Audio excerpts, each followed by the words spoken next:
ibiganza hejuru. Keep your hands up.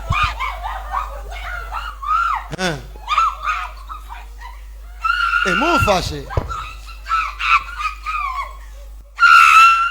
Muvuze ngo mufashe. Marandonde.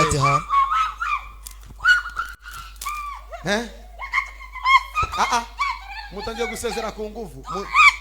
Muri bande. Mushakiki. Muri batatu. We are 3, they say. Mwache gukora iki? 5. What have you come to do? Kubera iki? Kubera iki? Why? Agasubira kuzagamura mwinshi. Bazomuhagararanye ninde yakuzibiye kuza. Some of them they have even pages.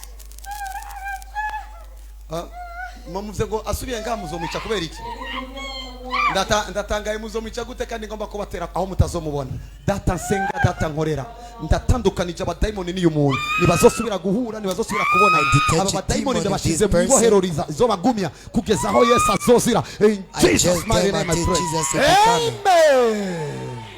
Jesus are detached. They just stayed. Ngo niyagaruka bazomuzibira sindabona ukuntu bazomufata.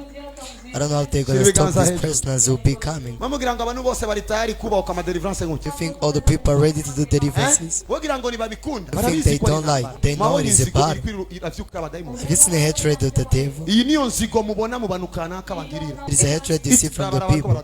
Criticize me. It's come from demon. You see? Biturutse ku badayimoni. You see this? You see what I'm saying? And then you are just sitting on your TV. Wewe ukaba wicaye kuri televiziyo yawe kuri telefone yawe. You think they say true? Deliverance ni continue. Abantu bibaza ngo jewe. People they think they have delivered me. What have you done? Winjiriwe ni kimwijo. What has intel tonight? Mimi nilikuwa kwenu. Was I to you? Sasa kuja kulala nawe. Mimi nilikuwa kwenu. When the demon came. Sasa walikupiga shindano wakakuinjecte vitu mu mwili wako. When they injected some things in your heart. Mimi nilikuwa kwenu. Sauli zini na mtu iko na mapepo 13 akakuachia 25. Mimi nilikuwa na wewe moyo ghetto. When you commit sexual immorality and somebody left you with 30 demons. Unichunguze unanilipaga uko na kunilipa. Do you think this is easy? Uribaza ko byoroshe. Ico gituma mukwiye namwe kuba maso. Jewe ndaka sahani gato ariko basi wakira utwo dufungurwa Imana yaguhaye. Hallelujah.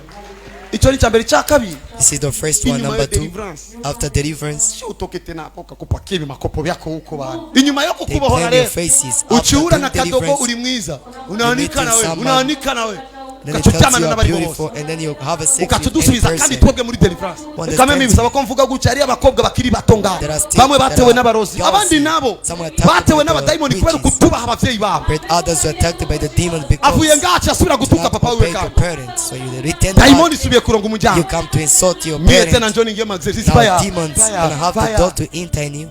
I'll be returning back to the demon.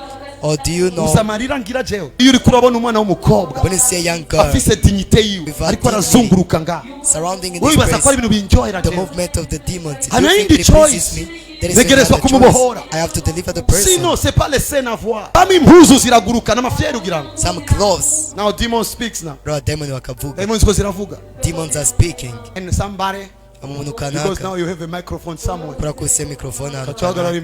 you stand before people that Joshua is a magician person you hey sends an eye do you think the joke